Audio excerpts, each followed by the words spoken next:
My name is Jack London. I'm the Director of Writing Education for the Military Writers Society of America. We're pleased to bring you a series of broadcasts that are essentially put together by Dawn Brotherton on what editors, agents, and publishers look for in your book or in your manuscript. It's titled, Get Your Book Right Before the World Judges You. The first session took place about a month ago, and Dawn and Betsy Beard, the director of book reviews for MWSA, created a series of slides and checklists that are available to you. If you'll send them or me or John an email, we'll be happy to send those to you. Today is the second part of that same session, and I'm going to turn this over now to Dawn Brotherton. If you've missed Dawn before, I want to tell you this is going to be special. She's an award-winning author. She been featured at quite a few writing and speaking programs. She teaches at the Adult Lifelong Learning Program at William and Mary. And she also is a regular columnist for Williamsburg, Virginia, Next Door magazine. She has written in a variety of genres, but most especially, I know her as someone who is tremendous at identifying the themes that all of us need to know to get our books right. Dawn, I turn it over to you. Well, thank you for the introduction. And if you guys have any questions throughout, please feel free to go ahead and put them in the chat box, and I will catch them at the end. So as he said, this is the second part. The first part, we concentrated on the visuals and what it actually looked like when you held the book in your hand. Today, we're going to get into a little bit more of the technical aspects and some of the editing and those kind of things. And then for the next two sessions, we have planned content and style. If you have any questions in particular about those, let us know about that too. And I'll try to make sure to get those answers in the next presentations. You will hear me foot stomp this again and again and again. You need an editor. People don't want to hear that, and they think, you know, no, my wife is a school teacher. My husband has done this for years. He can do it. I have to stress, being an editor is different than being an English teacher or being a reader or even being a real detail person. There is something more to it. We're going to talk about some of those things. Most editors use, especially for novels, the Chicago Manual style. That is like the Bible of editing. And you can get your own copy. You might want to check it out of a library first. They are very expensive. But I'll give you a hint. If you buy one older copy, like they're on the 18th or 19th edition, if you get the 17th edition, you're pretty good and you can get them cheaper. So that Chicago Manual style will answer all kinds of questions for you. And that is the thing that the editor knows inside and out and knows when to reference. Another really good reference is the Center for Military History. If you are writing military specific genres, and it can be fiction or nonfiction, but it will tell you how to abbreviate all the different ranks, for example, in the different services if you're not sure of it. Is there a slide for that, Dawn? Oh, you guys can't, you're not seeing them, huh? We're not seeing slides. Now, did you? Are you seeing it now? Yes. Okay. Sorry, I'm clicking on, I've got dual monitors. I was clicking on one and apparently not the other. Okay, so the other thing is, even though most people work off of those manuals, a manual of style, your publisher is also going to have their own style guide. And they might give that to you up front or after they edit your book for the first time. If you are self-publishing, you should create your own publisher style. I highly recommend you stick to Chicago Manual as much as possible, but there might be certain things specific to your book, especially if you make up words or make up languages, things like that. If I'm writing a softball book and I decide home plate is always going to be one word, then I might want to put that in my publisher style guide so I don't forget that from book to book to book, every time I use the word home plate, I'm going to use it as one word. Things like that. Consistency is the key overall, though. That's why creating your own guide is useful. So talking about just some of the editing basics. When you are trying to create action and excitement, shorter sentences keep the action moving. So that's why in any novel, pacing is important. So you might have seen the graphs before where they talk about, you start out kind of introduction and then build up and then it kind of dies down and you build up. You do that, you get that feeling with your sentence structures. So shorter sentences make things go faster. Longer sentences are more of the descriptions. If you get too long, now you're talking Old English, literature books. So the key is the variety. The variety is what makes the pacing work for you.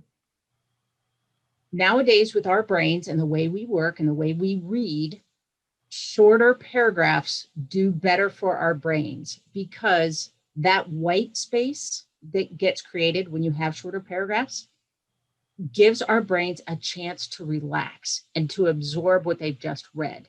That is really important in nonfiction when you're trying to get facts across. So white space is good. It is your friend. Sometimes, especially you'll notice in nonfiction, the margins on the side might be a little bit wider for that reason, to give more white space. One of the things that's very different than what we learned when we were in high school and maybe college, when you are writing novels, is the way you do numbering is different. When you're doing dialogue, numbers are always spelled out unless you're talking about a year. You don't have to spell out 2021. But, if it's 5 o'clock in the morning, you are writing out the word 5. You are not using the numerals and the colons. Even outside of dialogue, though, in all of fiction and most nonfiction, anything 1 to 99 is going to be spelled out. I know I was taught in high school that it was 0 through 9, you spell out. Anything 10 and over, you use numerals. That is not the case in fiction and most nonfiction. If you're doing technical nonfiction, so if you're writing a chemistry book, or of course, if you're doing a math book, then you're going to use numerals. I mean, that only makes sense. When it comes to dialogue, and I see these mistakes quite often. So just keep it in mind, and you're going to have access to these slides later, so you can come back and look at them. Yes, I give permission to have them posted. One person speaks per paragraph. And always, even if it's a simple hello, one person per paragraph. And you don't want to bury a dialogue in a paragraph. So you want to put it at the very beginning or at the very end, even if you're going to have some description in between or some action, like they're walking across the stage and then they speak, then just make sure it's at the beginning or the end. Feel free to put in extra carriage return so that you add another paragraph if you need to. And dialogue is always written in present tense. Even if your whole story is written in past tense, when the people are speaking, it is present tense. Keep in mind, most of the time, the way we speak, contractions are very normal. So in dialogue, be especially cognizant of that and feel free to use contractions. Now, if you're writing historically, they might not have had the same contractions or might not use them at all. Or if you are writing about foreigners might not use, foreigners that are trying to speak English, for example, might not use our contractions because they're not taught that necessarily. So keep that in mind when you're writing your characters. All your characters don't have to sound the same. You can make their speech a little bit different. I'm writing a dragon book and my dragon never uses contractions. But it was a conscious decision. And again, it's one of those things that would go in my publisher's style guide. So they know that that was an intentional thing. When you're talking about unspoken dialogue, so a character is speaking to themselves and not using their vocal cords, then you have two choices. Italics is the most common to do. So you just italicize what they're thinking, but do not use quotation marks. If you're going to italicize, don't use quotation marks. If you choose to use quotation marks, don't italicize. And then you would have to put the quotation marks, and then he thought or she thought, just so people know that this is the person thinking. And if you decide to do italics, and that's my preference, because sometimes when I'm doing dialogue, the people are talking, carrying on a conversation with other people. So there's quotation marks. And then when they think to themselves, I put it in italics so it doesn't get confusing. The first couple times you do that in a story, you might want to put he thought next to the italics so that the reader gets, oh, okay, that's what that means. But then after the beginning, after the first few times, you don't have to do that anymore. They will get the idea that every time I use italics, it's going to be a thought. Speaking of thoughts, you always think to yourself. So when you use the dialogue tag, if you're going to say I thought, don't say I thought to myself, because of course. People get bored with, writers, I should say, tend to get bored with using he said, she said, and they feel like they need to be clever and use he retorted, he exclaimed, those kind of things. Actually, that's kind of a no-no, because he said is one of those words that just disappears, and it's supposed to disappear. It's supposed to fall into the background and you don't even notice it. That's the good thing about it. When you start using all these exclaimed and retorted and snapped, then they stand out more, and it kind of pulls the reader out of the story a little bit. So use those very sparingly. If you want to use them, just do it with intention, okay? And ly words are the same thing. And I don't mean all ly words, but I'm talking about mostly in dialogue tags. She whispered softly. Well, no kidding. If you're whispering, it should be softly, unless you are trying to say, like a stage whisper that can be really loud. So there you might need to say she whispered loudly, because it's different. It is different than what is expected. You should let your actions and the words themselves speak for themselves. So if you are saying, get out of here, well, you don't have to write she screamed, because I probably screamed that, rather than calmly saying, get out of here. Children's books, you might see a few more ly words when it comes to those things, because children are still trying to make that connection, and they can't always make the jump that an adult can make. So don't be surprised if you see whispered softly in a children's book, because they're still learning those. Plus, the words that you use in a children's book are a lot smaller, so you don't have as many descriptive changes that you can add to get the point across. So there's a difference between dialogue tags and action tags. The dialogue tags are the ones we've been talking about. He said, she said, as in the first example. And then the second example, where Tom is pacing the room, this is a mixture of both the dialogue tag and the action tag. It's much cleaner writing if you just put the action tag. If you're going to have an action anyway, and it's going to name the person's name, then you really do not need to put Tom said in here. You can just put Tom paced the room. We're in the same paragraph, so we know we're talking, that Tom is the one that just did the speaking. Spelling. And there are so many different issues when it comes to spelling. So these are just a few examples to consider. There are differences between British and English spellings. Depending on what kind of book you're writing, you might want to do all British. You might want to do all American. Don't mix them. Mixing them is bad. Again, it's one of those things that just pulls people out of the story, out of the realism of it. If you are trying to write, if you're trying to write an English book, and you use American slang, how it kind of doesn't fit, it just feels wrong. Same thing works with the spelling. So here are just a few more of the examples. Blonde with an E is female. Watch your possessives. I always, when I am reading to myself, proofreading my stories, but if I see an apostrophe, I always try to say, like in this case, it is, or she is, or, I try to break it up to see if it is a possessive, double check my own work, if it's a possessive or if it is a contraction.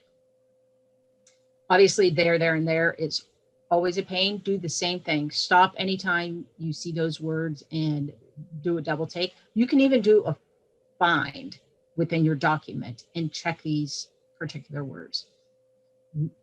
Led and led, using the past verb tense of the word lead is led, but it's spelled differently, and that really tricks people up. So there's all kinds of spelling issues that you can come up with. What I recommend is you might find yourself that there are a few that you always get wrong, like towards or gray. Put that in your publisher style guide so you remember to go back and check every time. Keep in mind, spell check does not catch homonym mistakes, and so you can't just count on your spell checker. Again, this is why an editor is very important. An editor will catch things that you don't because they are reading it fresh. They don't know what's in your head. You will read things and see it correctly because you know what it's supposed to be because it's in your head. One thing you might want to consider is getting a free version of Grammarly. They do have a paid version if you really want to do that, but there is a good free version and you can attach it right to your word processor, whatever you're using, Microsoft Word or whatever. So just look up grammarly.com and you can download a free version. There are a lot of overused words.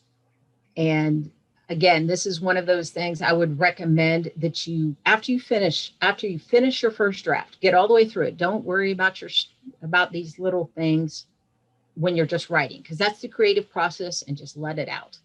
But when it's time to go back and get it ready for presentation, what you want to do is check some of these keywords. My go-to is so. I do it in my speech. That's why it comes out in my writing.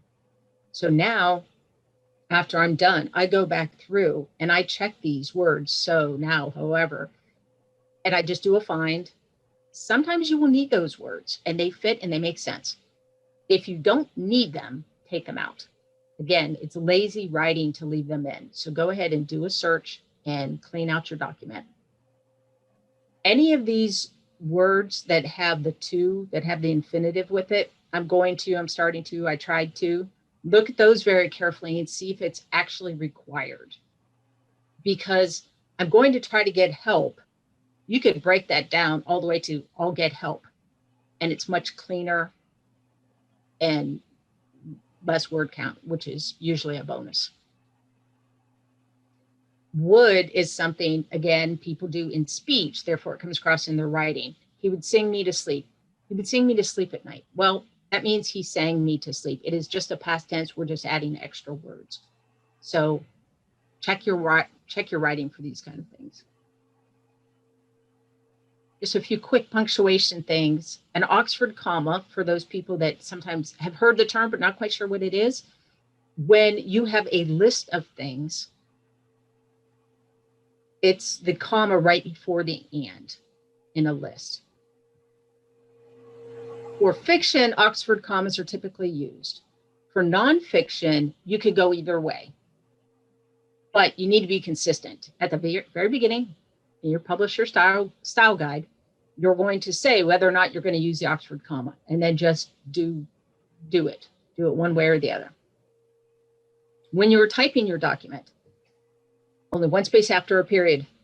I know we were taught way back when that there was 2 spaces after a period, and the military still does it that way.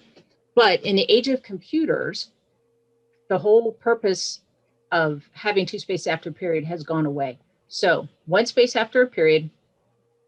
And if you've already written your document, what you probably want to do is do a find and replace. And you could just do, for a PC, it's Control F, find, hit the space bar twice, replace, and then just hit the space bar once. And then replace all, and it'll clean out your whole document. So don't worry about it while you're typing if that's a habit for you. But then you can go back and clean it up. The ellipse, it's funny, Betsy and I had a discussion about this. when it is actually printed, when your book comes out, it should be printed and it'll look like this with an extra space in between. Your computer may program, Microsoft Word does, if you put in 3 periods, it's going to do this. If you put the space in, it won't. This is the default, but a lot of printers and publishers, they're going to do this for you. So if you are self-publishing, you're laying out your own book, you want to have that extra space. I highly recommend that you are very careful in your use of exclamation marks.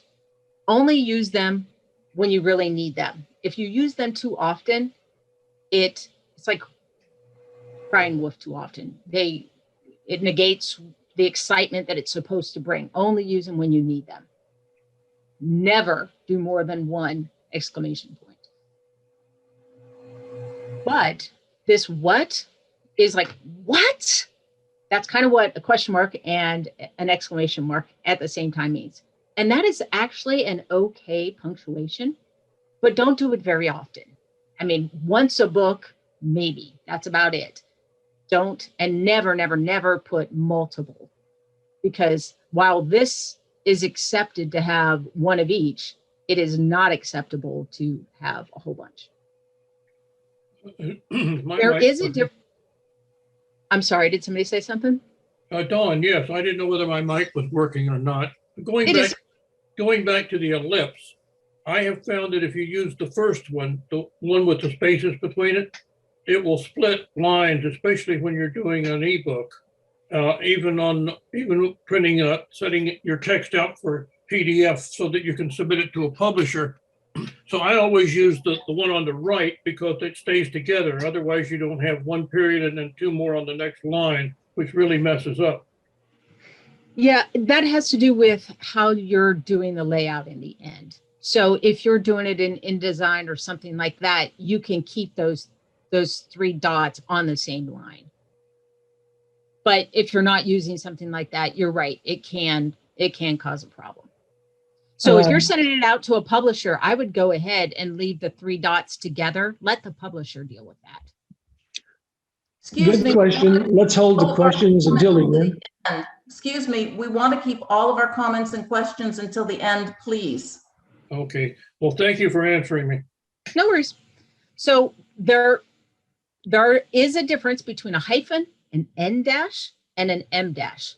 And it's really confusing. So I'm not going to go into a lot of detail on this, but just know there is a difference. It is in the Chicago Manual of Style, and you can look it up. A dash, a hyphen has to do with like in between numbers, or if you are doing a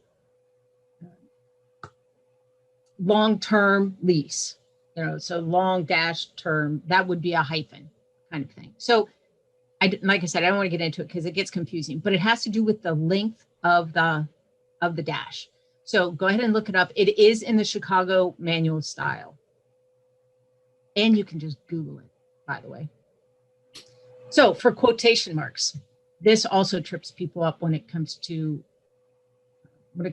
dialogue. Most punctuation is going to go inside of the quotation mark. That's kind of the easiest way to remember it. So commas, but where people get confused is what is capitalized. So if it's a comma, it is not capitalized for the said, even if it's an exclamation mark. So you think it's the end of the sentence, because it is dialogue, it is still a lowercase. Question mark, again, it's still lowercase because it is within the dialogue. Now, there are times when you may want to split.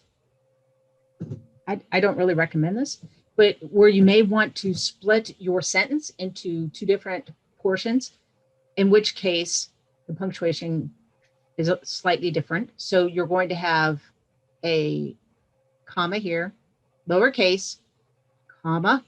This is going to be lowercase again. The only reason I would think that you would want to even consider splitting like this is if you are trying to make a dramatic pause. If you are trying to make your characters pause, that's why you would split something like this. But keep in mind, if there's a comma here, then this is lowercase. This last one is an example of a reference, specifically a Bible reference. In this case, there is no punctuation at the end because this is not dialogue. It is quoting from a text. So it's not dialogue. There's no quote, there's no punctuation here. Then you put the reference, then you put the period at the end. You put the punctuation at the end. Okay. Okay, now commas, everybody's favorites. I had a big discussion with a teacher friend of mine who said, yes, we teach our kids to put in comma where there's a pause if you're naturally speaking. That's actually not correct. When you are writing, you want to avoid comma clutter. You don't want to have very many commas. But where you need them, you need them. And there are some definite times. So, for example, if you are addressing somebody in dialogue, even if it's short, I know this trips some people up because they go, well, it's just a short sentence. Yeah, it's short, but you still need the comma. And if you are using it as a nickname or a slang, so even though this is not capitalized like you would a name, it's still somebody that you're addressing. Therefore, you still need the comma. So this has been a slight change lately when it has to do with when you need a comma for an introductory phrase. If it is a long phrase, you absolutely need the comma. There is no doubt because it gets confusing. So after spring in the first example, you would need a comma. In the second example, when you say in April, well, that's only 2 words. You could probably go 2 or 3 words and not have a comma. And that's fine. But it's also not wrong to put a comma there if you really want one. And if it fits your flow better and it feels better to you, you can put one there and it is not wrong. Right? All right. So when we start talking about independent clauses, it gets a little dicey for people. It's the easiest way to think about it is if there's a subject and a verb. That's what you're looking for in this sentence. So in this case, there's 1 subject, 2 verbs. There's no comma, easy. If there's 2 subjects, 2 verbs, then we're going to have a comma before the and. It goes before the and. So in this case, again, we're back to the 1 subject, 2 verbs. So that's why this is wrong. There should be no comma there. Again, you'll have these slides so you can go back and look at them again.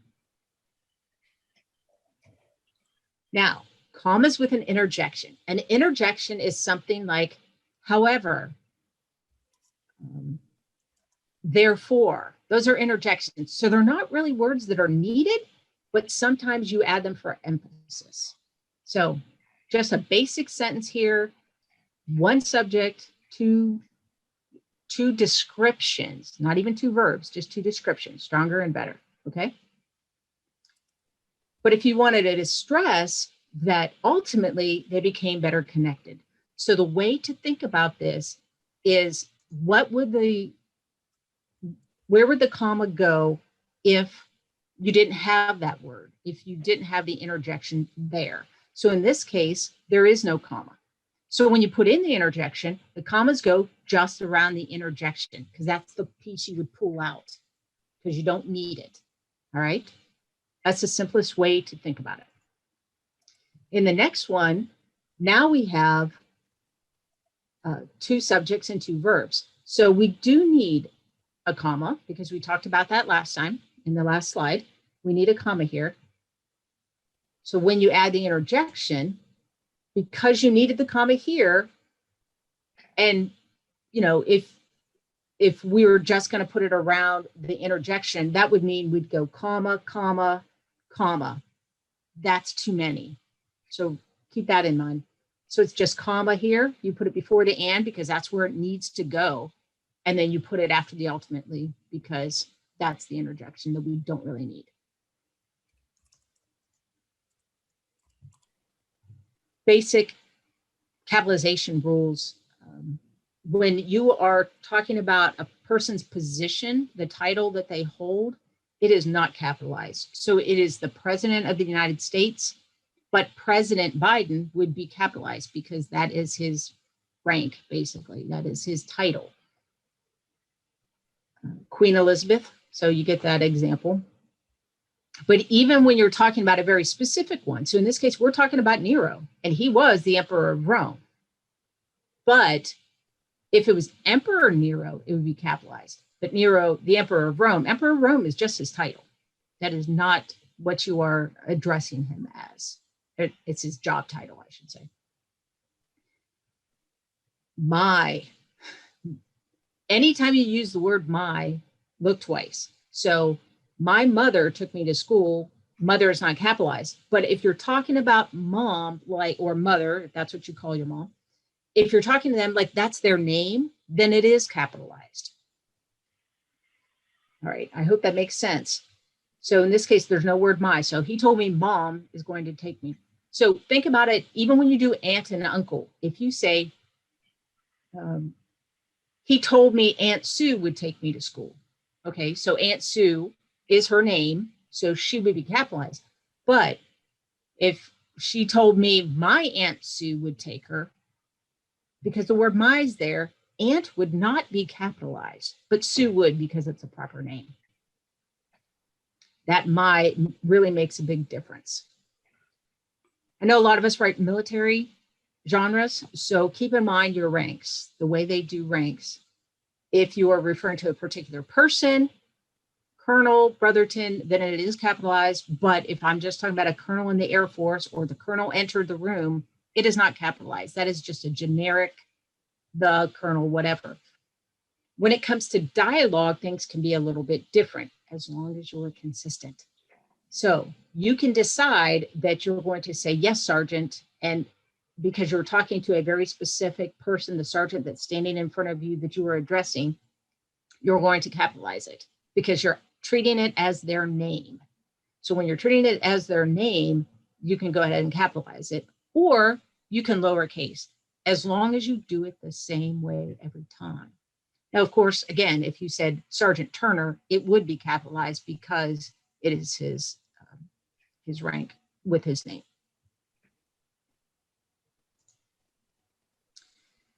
I'm rolling this all back to you really need an editor. And this is why I wanted to explain there are different types of editors, for those of you that don't know. And you don't necessarily need all of these depending on what level of writing you're at. A developmental editor is somebody that is looking at the big picture. They're going to give you plot holes maybe, or you didn't develop this character enough. You need a little bit more information here.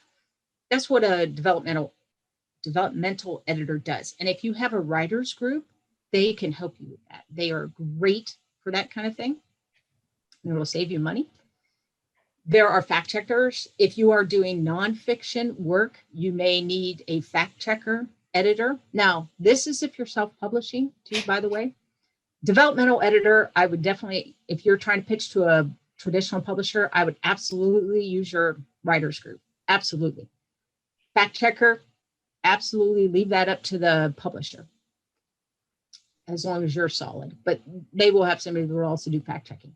But when it comes to copy editing, my recommendation is you want to put your best foot forward. Therefore, I think you should pay a copy editor, pay somebody that can actually do this for you, that knows what they're doing. Even if you are a copy editor, I'm a copy editor, but I pay somebody else to edit my books. I cannot edit my own stuff. It doesn't work that way. I can't edit my children's stuff because they're too close to me. So my suggestion is you want to put your best foot forward when you're trying to get an agent. Therefore, I would go ahead and invest in yourself and pay for a copy editor. When it comes to proofreading, the proofreader is the one that gets the printed copy and you're holding it in your hand. And that can be you. Or you might want to have your spouse or a friend look at it with fresh eyes. Because you're looking at a lot of things that's on that checklist that Betsy and I put together. It's when you hold it, are your margins correct? Is the chapter title in the right place and all those things. So that, and the ellipse, did the ellipse split across the lines? Those are the kind of things that a proofreader is looking for. So, you know, that's up to you. You can pay people to do that. There are people that do that for money, or you can do it yourself on that one.